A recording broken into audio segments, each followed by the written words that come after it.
Hi, my name is Penny Smith, and this is the speech for our Mask as a Humanistic Reflection paper in Professor DeLuca's Power of Mask course. And I wrote my paper, and this speech is on the artist Christo and his wife Jean-Claude.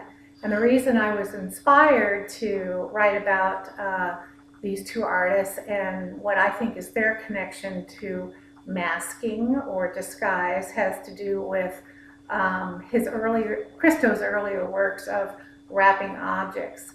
And one of the objects that he wrapped was this portrait of Jean-Claude, his wife. I actually have a print signed of this work that we got at a lecture at the local Museum of Contemporary Art.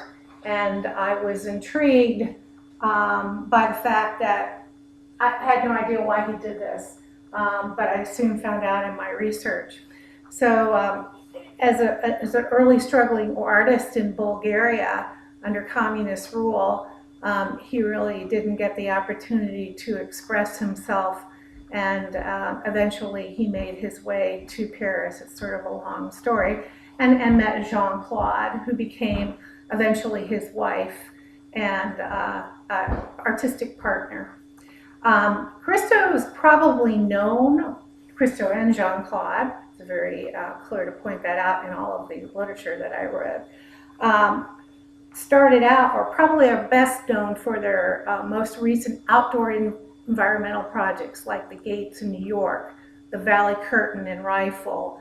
I grew up in Miami and of course took great interest in the surrounded islands that the artwork that they created at Biscayne Bay. What this is a reflection of is his earlier work. He had to survive as a portrait artist in order to be able to pursue his real passion of wrapping.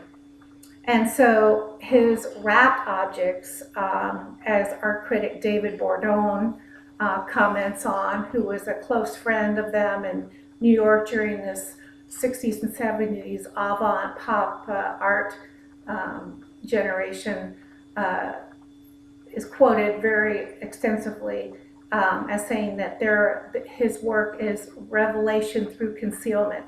For me, that ties to the concept of masking.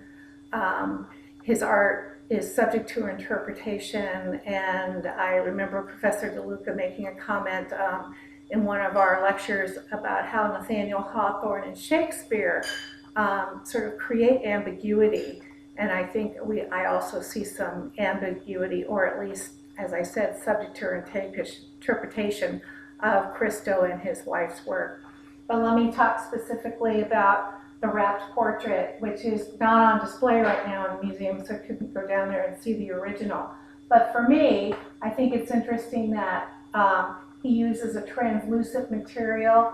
You can see her face, and he is revealing her, but he's also concealing her. Is his attempt to possess her and keep her to himself? I don't know. Again, it's open to different interpretation. I look at this and I see a romantic vixen peering out at you. I notice that he only uses one knot on this wrapped portrait, but in his other wrapped objects, he uses multiple knots of twine or rope, especially in his larger packages. So I hope this has piqued your interest. And if you're interested in learning a little bit more about Christo and Jean-Claude and their masking and their revelation through concealment, I recommend that you go to their website. And they also have a very well-written biography by Bert Chernow that I used as part of my research on this project.